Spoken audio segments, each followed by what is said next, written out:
दोस्तों डब्बा का एक न्यू व्लॉग आ गया और यकीन मानो डब्बा का आज का व्लॉग देख के मेरा मन कर रहा है मैं डब्बा की थोड़ी सी तारीफ कर लूँ। प्लीज़ काइंडली एडजस्ट कर लेना। तो दोस्तों इस बार तो डब्बा ने किसी को हवा भी नहीं लगने दी कि डब्बा के अंदर चल क्या रहा है। वरना जब पहले वाले फ्लैट की बात थी तो डब्बा ने बहुत टाइम से ही एक हाइप क्रिएट कर दी थी good news good news good news की। और इस बार तो डब्बा ने एकदम से सबको शॉक प्लस सरप्राइज दिया है। और मैं लिटरली इस बात से शॉक्ड ज़रूर हूँ कि इतनी जल्दी बैक टू बैक डब्बा को कौन सा अलादीन का चिराग मिल गया है जिससे डब्बा बैक टू बैक प्रॉपर्टीज़ पे प्रॉपर्टीज़ जोड़ी चली जा रही है। मतलब आप ये सोचिए, कार, फिर सोचिए फ्लैट, फिर सोचिए प्लॉट, फिर सोचिए कि ऊपर का फ्लोर बनाया गया, फिर सोचिए कि अब ये नया फ्लैट। तो डब्बा कर क्या रही है, कर क्या रही है डब्बा। चलिए इस बारे में तो हम बात करेंगे ही कि डब्बा कर क्या रही है और क्या इंस्पायर कर रही है।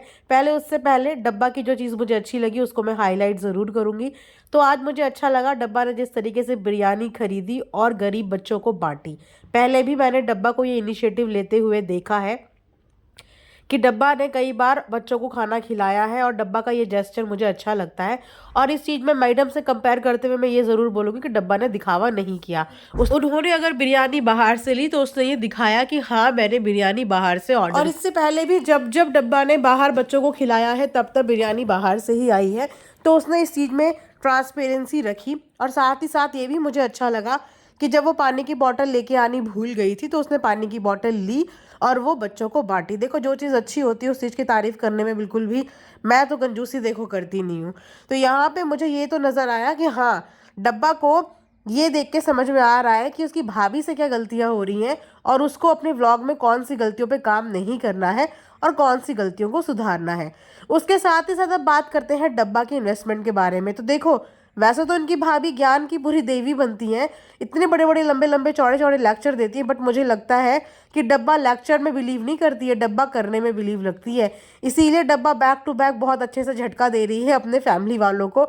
और मुझे लगता है कि इतने टाइम की जर्नी में इसके भैया भाभी इतनी एसेट नहीं जोड़ पाए होंगे जितनी एसेट अभी 3-4 साल में डब्बा ने जोड़ ली है। अब कहीं ना कहीं इसकी वजह से भी मुझे लगता है रीजंस हैं इन लोगों के थोड़े से डिफरेंसेस आने के या डिस्टेंस बनने के। बिकॉज पहले डब्बा जहाँ एक गिलास पानी भी पीती थी तो वो भी भैया भाभी से पूछे बिना नहीं लेती थी, लेकिन अब डब्बा इतनी ह्यूज ह्यूज इन्वेस्टमेंट कर रही है वो भी अपने बलबूते पे, अपने आप और फनी के सपोर्ट से।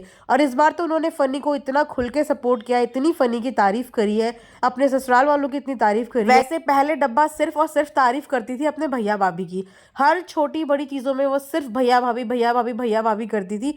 लेकिन अब अगर आपने देखा होगा तो मैडम से कुछ ना कुछ तो शिक्षा डब्बा भी ले चुकी है और सही टाइम पे डब्बा वो शिक्षा है ना यूज़ करती है। तो वहाँ पे आज डब्बा अपने सास ससुर की बहुत तारीफ करती हुई नजर आ रही थी, जो किसी जमाने में पिपिका मैडम किया करती थी। वैसे तो अभी भी पिपिका मैडम को करना पड़ता है क्योंकि पिपिका मैडम ने मीडिया में इतनी तारीफें कर चुकी हैं कि अब वो अगर नहीं करेंगी तो उनके लिए ऑकवर्ड हो जाएगा। तो चाहे उनका मन करे या ना करे पर वो करती हैं तारीफ। तो इस बार अगर देखा जाए तो डब्बा ने बहुत ही अच्छा तरीके का इन्वेस्टमेंट किया। और ये बात डब्बा ने बिल्कुल सही बोली कि डब्बा बहुत सस्ती चीज़ों में खरीदारी करती है और सस्ती चीज़ों से ही मन भर लेती है। तभी तो जब उसे गुच्ची का पर्स मिला तो सोचो वो इतनी शॉक्ड और इतनी खुश हो गई। बिकॉज उसने कभी इतना महंगा पर्स लेने की ना सोची ना उसकी कभी इच्छा थी। हालांकि सोचो कि वो ले सकती थी लेकिन उसने कभी भी कोई भी ब्रांडेड चीज़ों में ना इन्वेस्टमेंट किया ही नहीं। उसने वो इन्वेस्टमेंट हमेशा बचा के रखा और देखो प्रॉपर्टी जैसी चीज़ों में किया। और ये भी बहुत समझदारी वाली बात है कि उसने ये भी साफ क्लियर किया कि वाईटी का कोई फ्यूचर नहीं है, कब क्या कैसे बंद हो जाए तो मेरे को अपने फ्यूचर के लिए चीज़ें जमा करके रखनी है। तो इसे कहते हैं ज्ञान। जो ज्ञान पेलता है जरूरी नहीं होता कि उसके अंदर वो ज्ञान का भंडार हो भी। अब ये समझ में नहीं आ रहा है कि इतनी जल्दी डब्बा के अंदर इतनी मैच्योरिटी फिनेंसेस को लेके आ कैसे गई। बिकॉज पहले डब्बा के अंदर इतनी कोई भी मैच्योरिटी नहीं थी। आई थिंक पहले फ्लैट के लिए भी इनके भैया भाभी ने ही इनको फोर्स किया था, या ये बोलिए कि तब कॉन्टिन्यूशन में फनी से शादी की बातें चल रही थी तो ये ज्ञान भी शायद फनी ने दिया था। क्योंकि फनी इनको हमेशा फालतू खर्चे करने से आपने देखा होगा अक्सर टोकता रहता है, उसको भी ऐसा कोई शौक नहीं है। और वही सब चीज़ें मुझे लगता है इसने डब्बा को ज्ञान में पेल दी हैं। और यही रीज़न है कि डब्बा ने अब बिल्कुल स्मार्ट इन्वेस्टमेंट करनी शुरू कर दी है। क्योंकि देखा जाए तो फनी भले ही कुछ कर ना रहा हो लेकिन वो बंदा जोड़ू बहुत है। मतलब कि जो ये खेती बाड़ी वाले लोग होते हैं ना, ये ज़मीन जायदाद को जोड़ने में बहुत बिलीव करते हैं और हमेशा अपनी खेती बाड़ी को दुगना करने की कोशिश करते हैं। कभी भी आप किसी खेती बाड़ी वाले इंसान का खेत खलियान कम होते हुए नहीं देखोगे, उसे बढ़ते हुए ही देखोगे। तो वही शायद जीन्स इसके अंदर है और वही सारी चीज़ें इसके अंदर है, इसीलिए ये 1 से 2 करने की कोशिश करता है। भले ही अभी ये खुद कुछ नहीं करता, लेकिन एक डायरेक्शन भी काफ़ी होती है सामने वाले बंदे को काम करवाने के लिए। तो उसके बाद बात करते हैं गोंद के लड्डू। तो आज बन रहे हैं गोंद के लड्डू, मतलब बन तो चुके होंगे, व्लॉग भले ही लेट आएगा, बट गोंद के लड्डू तैयार हो चुके हैं। पर मुझे समझ नहीं आता कि मतलब लाइफ हो तो फनी की जैसी लाइफ हो, बिल्कुल लग्जरी लाइफ, ना कुछ करना ना कुछ धरना, बस बीवी के आगे पीछे घूमते रहो, डिमांड पे डिमांड करते रहो, कभी सूजी का हलवा खाओ, कभी गोंद का हलवा खाओ। वैसे गोंद के हलवे की इतनी ज़्यादा नीड क्या हो गई है? मतलब हमारी नॉर्थ साइड में तो ये ये गोंद के लड्डू तब बने जाते हैं जब डिलीवरी हो जाती है या किसी ने बेबी को जन्मा होता है। कौन सी पसंद है सब, मतलब मेरे को हैरानी होती है। फनी की चॉइसेस तो देखो, कभी फनी को खाना है बिल्कुल हलवा, सूजी का हलवा घी में डूबा हुआ, कभी खाने हैं गोंद के मतलब ड्राई फ्रूट्स के लड्डू। वाओ क्या किस्मत है। एक बेचारे इनके भाई हैं जो स्टेज पे नाच नाच के अपने स्टिफ बॉडी के साथ खेल खेल के नाच नाच के कितना सारा मुश्किल मेहनत से पैसा कमा रहे हैं। 2 BHK से कितने सालों के बाद उन्होंने 5 BHK कंप्लीट किया, कितने सालों में अम्मी को किराए पे रखने के बाद उन्होंने अपना खुद का फ्लैट लिया। मतलब सोचो कितने साल लग गए उनको ये सब चीज़ें तय करने में।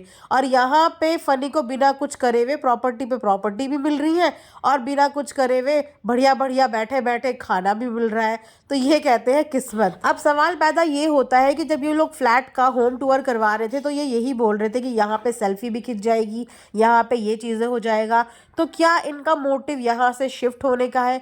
क्या ये लोग उस फ्लैट में शिफ्ट होना चाह रहे हैं या इस फ्लैट को रेंट आउट करना चाह रहे हैं? वैसे आने वाले व्लॉग में ही पता चलेगा कि या तो ये अपनी फैमिली के इर्द गिर्द रहना नहीं चाह रहे, अपनी एक प्राइवेट लाइफ इन्हें चाहिए, एक पर्सनल लाइफ चाहिए, या तो उसे रेंट आउट करेंगे। बिकॉज जिस तरीके से ये एक्साइटमेंट ये बता रहे थे ना कि अब कहीं जाना नहीं पड़ेगा, कुछ करना नहीं पड़ेगा, तो पता नहीं शिफ्टिंग का क्या चक्कर है, वहाँ पे भी अब चीज़ें सेट करने की कोशिश की जा रही है।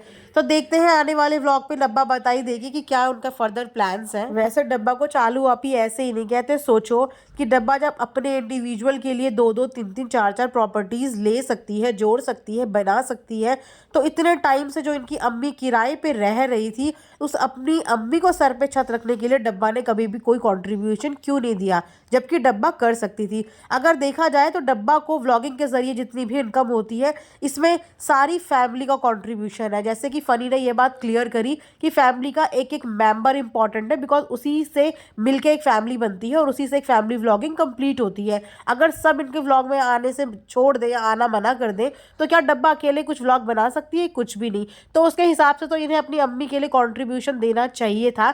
जहाँ पे 2 BHK की बात हो रही थी, हो सकता था अपनी मम्मी को 3 BHK ये लोग दिलवा देते, 4 BHK दिलवा देते, क्योंकि जिस हिसाब से इनके घर में लोगों का आना जाना है, आप खुद देखिए कि लिटरली कभी कभी इनके गेस्ट को फ्लोर पे सोना पड़ता है, बाहर ड्राइंग रूम में सोना पड़ता है। तो भाई की ही जिम्मेदारी है क्या सारा सिर्फ अम्मी को देखने की? जबकि इतने साल डब्बा वहाँ पे रही है, वहीं से डब्बा ने काम शुरू किया है, तो डब्बा ने कभी भी कोई कंट्रीब्यूशन अपने पेरेंट्स के लिए नहीं दिखाया। इस मामले में डब्बा ने स्मार्टनेस दिखाई कि अपने पेरेंट्स के लिए कभी भी कोई कंट्रीब्यूशन नहीं दिखाया। वहीं पे भाई भाभी की पूरी जिम्मेदारी है। आप देखते होंगे कि अक्सर भाई भाभी इनकी अम्मी को गोल्ड पे गोल्ड गिफ्ट करते हैं, कई दफ़ा बैंगल्स गिफ्ट कर चुके हैं, फिर ईयरिंग्स गिफ्ट करते हैं, डायमंड्स गिफ्ट करते हैं।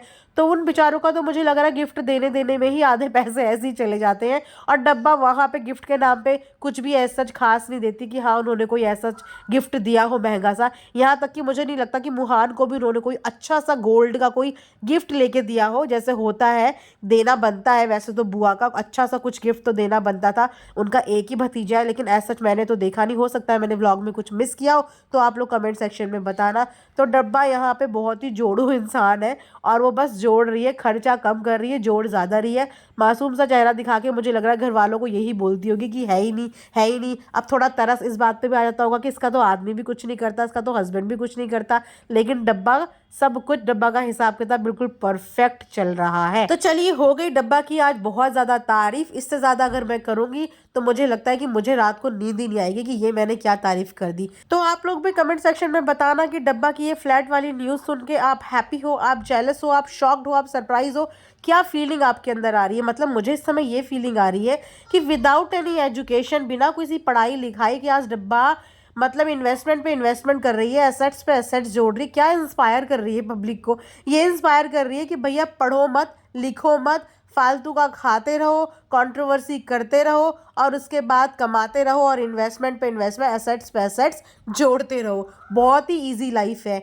तो मतलब अगर ऐसे लोगों को इतनी आसानी से चीज़ें मिल रही हैं तो ये इस तरीके की इंस्पिरेशन तो पता नहीं, मुझे लगता है इनके घर के बच्चे जो हैं वो तो सबसे पहले पढ़ाई लिखाई छोड़ देंगे। वो तो यही देखेंगे ना कि डब्बा को तो बिना कुछ मेहनत करे ही, पढ़ाई लिखाई करे बिना ही इतना कुछ मिल गया, तो हम प्रोजेक्ट्स पे अपनी माथापच्ची क्यों कर रहे हैं। फिर वो देखेंगे फ़नी को कि अरे जब फ़नी को बिना किसी काम धाम के एक लड़की मिल गई जो उसका खर्चा चला रही है, तो टूहान बोलेगा मैं भी क्यों पढ़ाई करूं, मुझे भी कोई ना कोई मिल ही जाएगी। तो अपने थॉट शेयर ज़रूर करना। मिलते हैं नेक्स्ट रिएक्शन में। Thanks for watching earth mom Dehradun.